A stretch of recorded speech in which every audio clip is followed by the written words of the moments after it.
মুত্তাকি বান্দার কবর হবে একরকম, বেনামাজির কবর হবে আর এক রকম। কথাটা কার? জোরে কোন কথাটা কার?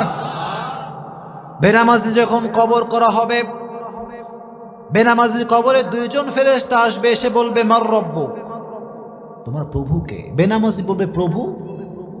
রব মানে তো আমি বুঝি না, আল্লাহ কারে কয় আমি তো জানি না। কারণ আজীবন সে রবের সামনে সেজদা করে নাই, চিল্লা এখন ঠিক কিনা? মাজার পূজারী যে হবে সেও কিন্তু আল্লাহর সামনে উত্তর দিতে পারবে না, চিল্লা এখন ঠিক কিনা?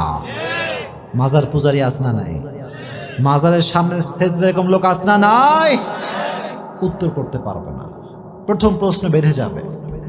দ্বিতীয় প্রশ্ন মান নাবিয়ুকা, হু ইজ ইউর প্রফেট, তোমার নবীর নাম কি? সে উত্তর করতে পারবে না। তৃতীয় প্রশ্ন ওমা দীনুক, তোমার ধর্মের নাম কি? সে উত্তর করতে পারবে না। আল্লাহ বলবেন ওর কবর